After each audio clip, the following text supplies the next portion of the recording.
Bonjour, cette vidéo est une initiation au langage PowerShell qu'on fera sous Windows Server 2016. Alors au début, on doit démarrer notre Windows Server que j'ai déjà démarré pour ne pas perdre de temps. Donc on attend que ça se charge complètement. Et en attendant, définissons ce qu'est PowerShell. Alors, PowerShell, c'est une invite de commande qui ressemble à l'invite de commande naturelle et usuelle qui est le CMD, sauf que PowerShell contient des fonctionnalités plus avancées que l'ordinaire CMD. Et donc, c'est mieux de l'utiliser dans certains cas, car on trouve des, comme j'ai dit, des fonctionnalités qui ne se trouvent pas sur le CMD. Donc, euh, alors, maintenant que tout est démarré, ça change encore. Sachant qu'on va vouloir écrire des scripts et, et les faire fonctionner, donc, on doit obligatoirement modifier la stratégie d'exécution pour permettre l'exécution des scripts. Euh, le script, un script, ça permet c'est un programme, c'est un petit programme qui permet d'automatiser certaines tâches. Alors, on va ouvrir PowerShell en tant qu'admin. On va sur Windows, on clique sur, on doit chercher le PowerShell ici.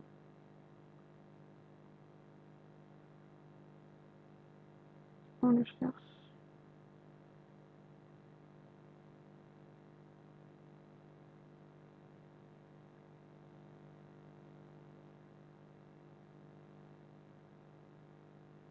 Voilà. On l'exécute en tant qu'administrateur. Le voilà. Et donc, on a dit qu'il faut activer l'exécution pour permettre activer cette stratégie d'exécution pour permettre l'exécution des scripts. Et on va faire cela en tapant la commande suivante. On attend que voilà. Donc, on tape set exécution execution policy.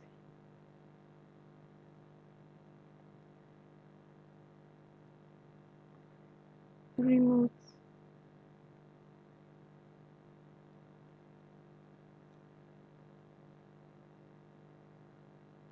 remote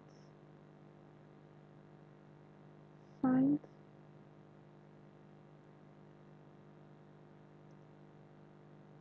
On attend. Alors, il nous demande de confirmer. On tape Y pour dire yes. Et on a changé la policy. La policy, c'est-à-dire la stratégie. Donc, maintenant, allons écrire un petit script. Donc, c'est mieux de... Alors, on va ici sur Tools, ou bien Outils, si c'est en français. Et on choisit le Windows PowerShell ISE. Voilà. On peut écrire ici le script et on l'exécute avec ce bouton Run Script. Ce qui est bien aussi sur ce PowerShell, c'est qu'il y a, toutes les commandes prédéfinies ici qu'on peut utiliser directement. Alors, voilà. On va essayer d'écrire un petit script. Donc on va écrire un dollar. On va nommer une variable SVR par exemple, qui va contenir, ou bien SVC, c'est mieux, qui va contenir tous les scripts. Donc on fait get service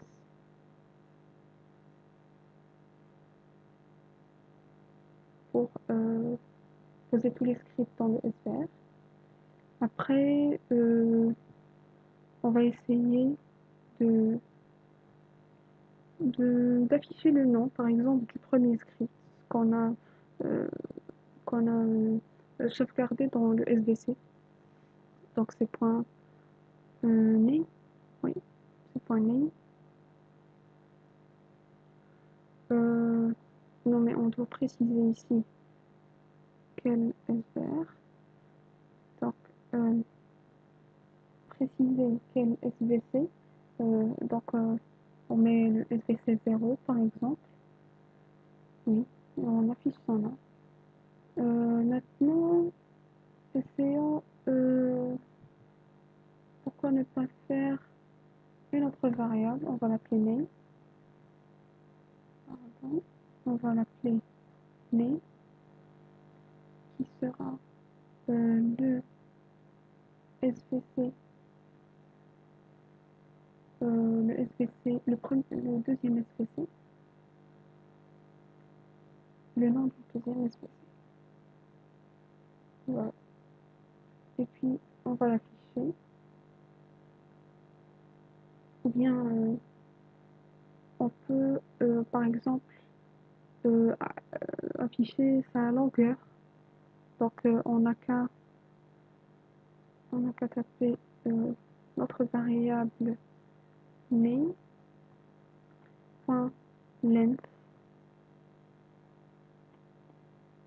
On peut aussi l'afficher en majuscule.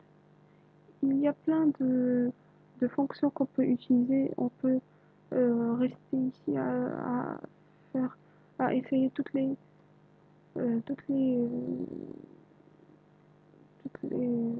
fonctionnalités possibles. Faire sur Yopo. Voilà. Donc on doit avoir les parenthèses. Je vais faire parenthèse. Exécutons ce script au début. Voilà. Donc le script est voilà le script. Donc au début, le premier service c'est ADWS. Après le deuxième service, son nom, la longueur de son nom c'est 8, donc 8 caractères. Et on peut le remarquer ici puisqu'on affiche son nom en majuscule, c'est AJ Router. Et donc on a 8 caractères. Donc le script est réellement exécuté et correctement exécuté. On peut aussi le sauvegarder si on veut pour le réexécuter une autre fois. Donc les scripts sont, comme j'ai dit, une manière euh, nos, euh, d'automatiser nos tâches. Donc on peut créer un script qui permet de faire des tâches qu'on refait sans arrêt, des tâches où on doit écrire beaucoup de commandes. On crée un script, on y sauvegarde toutes les commandes et on n'a qu'à exécuter ce script. Essayons de voir quelques commandes. Par exemple, si je tape Notepad, Notepad, ben, ça va m'ouvrir un Notepad comme vous le voyez. Alors, si je peux par exemple avoir des informations euh, sur le processus qui vient d'être créé quand on a tapé la commande Notepad. Pour avoir ces processus, on fait un get process, process. Quand on est sur cet administrateur Windows PowerShell, il nous aide aussi dans nos commandes. Si on a oublié une commande ou bien quelque on fait une note, étoile pour continuer tous les processus qui commencent avec note et ils peuvent finir avec n'importe quoi. Voilà, donc on peut voir ici l'ID de notre processus qui a été démarré ou bien créé automatiquement. On peut arrêter ce processus et là, si on l'arrête, vous allez remarquer, on peut arrêter le processus. euh, on peut essayer de l'arrêter et on peut l'arrêter. Donc pour essayer de l'arrêter, on fait stop process et on fait le moins D pour dire le ID et moins ID pour dire le ID. Et on tape le numéro, ce numéro, le 4728, pour dire que c'est le processus que je veux arrêter. On fait un what if.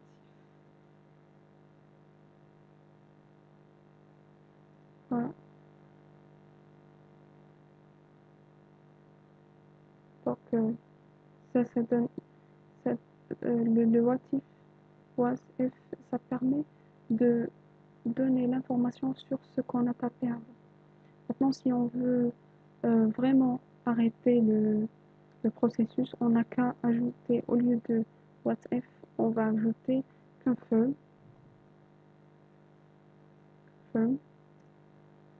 et on nous sort are you sure you want to perform this action? Donc on fait un oui, et c'est confirmé. Il n'y a plus de notepad ici puisque c'est fermé automatiquement. Qu'est-ce qu'on peut faire d'autre? On peut afficher tous les services avec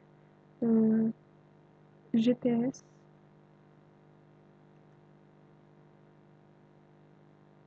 donc le tube, comme on a dit, pour dire que ce qui va sortir de la commande GPS, ça va être l'entrée de la commande suivante qui est int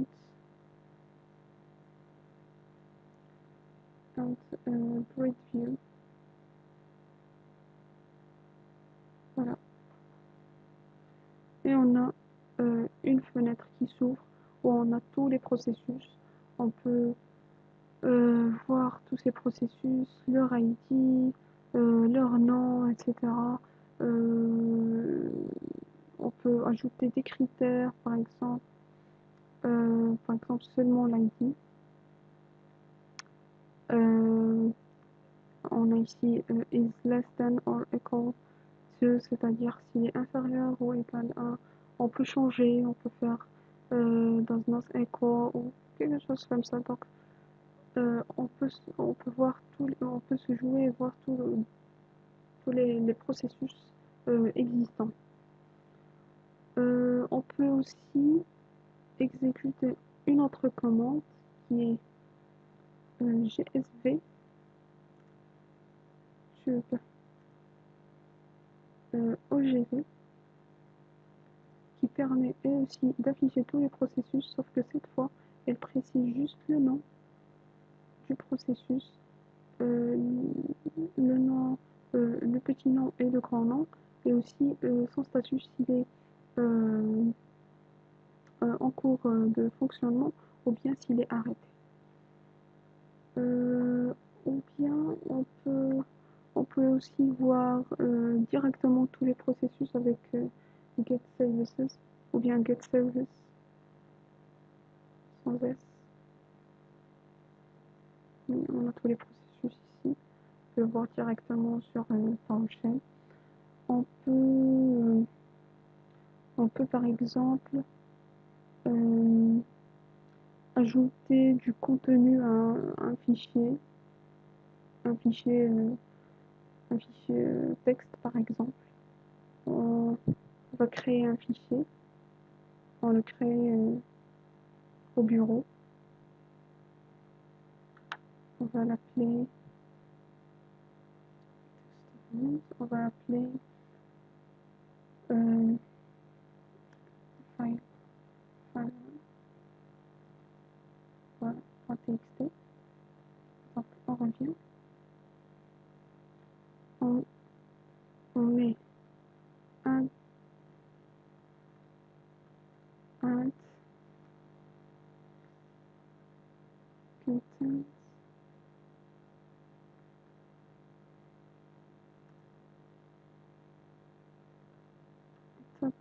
le chemin.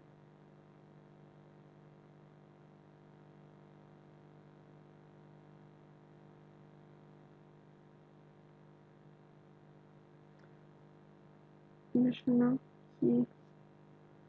Si on ne connaît pas le chemin, on peut aller ici, cliquer sur n'importe quel, cliquer sur notre fichier même, pas double clic, mais clic droit, Properties, et on prend son, voilà, donc c'est User Administrator Desktop. Ok, on le copie, on revient ici, on le colle, on ajoute le nom du fichier, enfin voilà, file1.txt, on doit le mettre entre guillemets, le contenu, on met par exemple Hello people.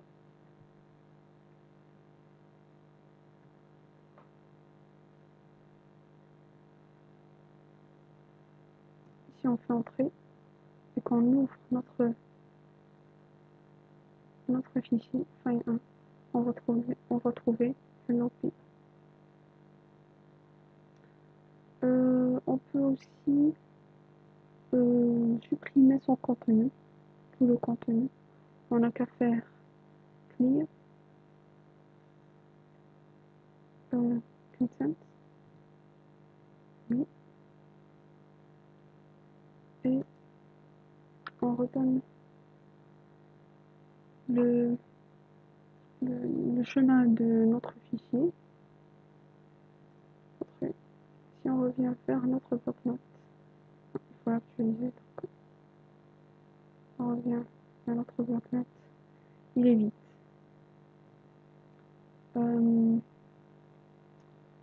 On peut faire toutes ces modifications banales, ou bien on peut même créer des utilisateurs. On peut être un administrateur en même temps. Par exemple, si on veut créer un utilisateur, on n'a qu'à faire new,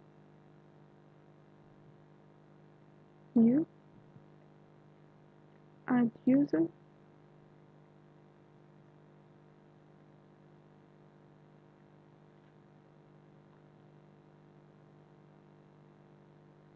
voilà. Et puis entre guillemets, on tape le nom du user. Moi, je vais faire juste un U. Voilà.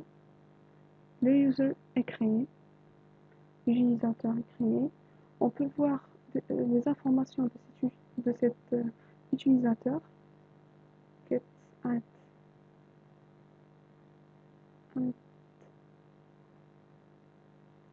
user. Et on donne encore une fois le nom de cet utilisateur, entre guillemets bien sûr. Voilà, on a tous les noms de contrôleurs, les noms de domaine auxquels appartient cet utilisateur. On a est-ce qu'il est actif ou pas, donc maintenant il n'est pas encore activé. Son nom c'est U, l'objet, quel type d'objet c'est user, ça c'est son ID, etc. On peut par exemple lui donner un mot de passe parce que il n'a pas de mot de passe pour l'instant puisqu'on n'en a pas précisé. Donc qu'est-ce qu'on va faire? On fait un set add user, set add user,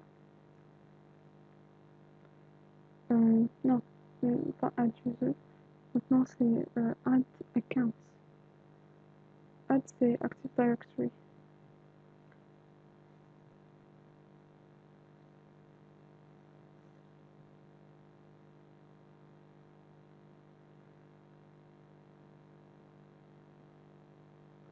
Add account password, c'est ça. On fait un identity et on donne le nom de l'utilisateur. Là, ils vont nous demander please enter the account password, le mot de passe qu'on a déjà pour cet utilisateur. Alors, on n'a pas encore connaît le mot de passe, donc on le laisse vite, faire OK. Please enter the desired mot de passe, le nouveau. On va mettre un mot de passe.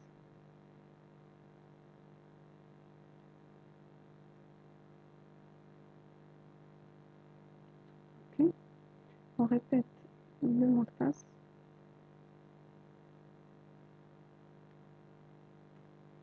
Voilà.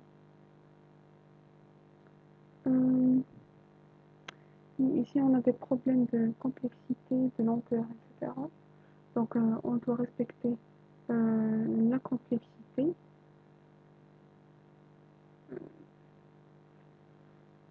Donc,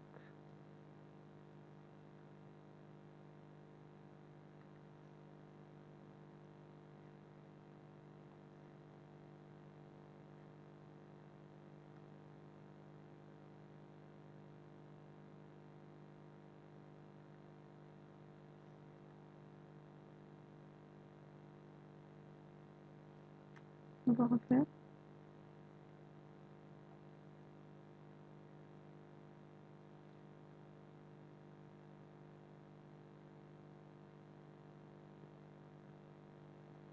On va refaire parce que je me suis trompée au début. Il ne faut pas que j'écris. Voilà. Là.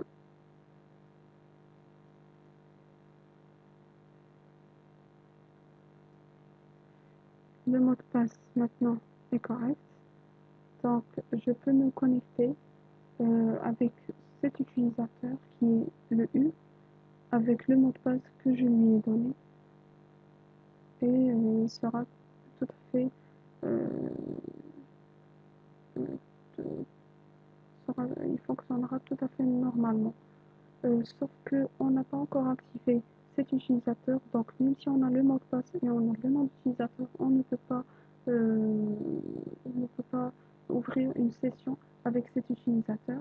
On doit activer ce compte, donc il faut taper Enable Active Directory Account.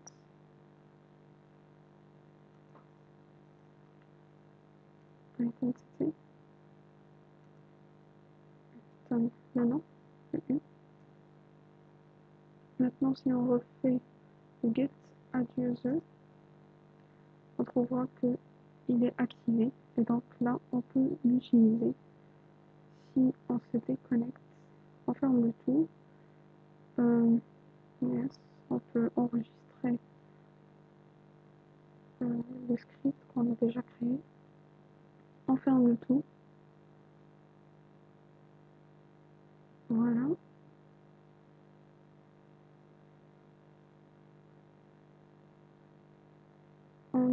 Il faut ouvrir. On ouvre par exemple l'autre machine virtuelle et on doit se connecter avec un utilisateur qui est déjà créé et normalement ça doit fonctionner avec le mot de passe et le nom d'utilisateur qu'on vient de créer. On vient tout juste de créer avec PowerShell. On attend que ça démarre.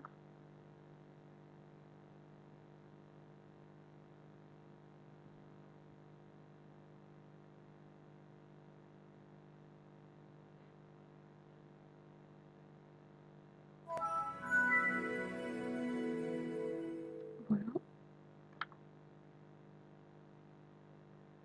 On va changer d'utilisateur, un autre utilisateur. Le nom c'est U. On tape notre mot de passe.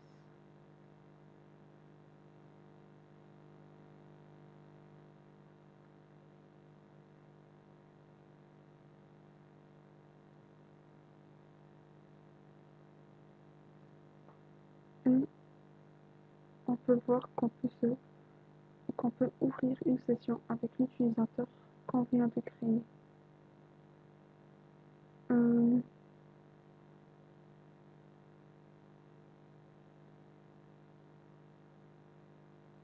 voilà.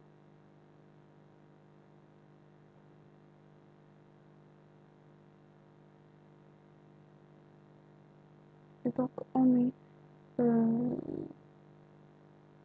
entré en tant que U, qui est l'utilisateur qu'on vient de créer sur PowerShell. Merci pour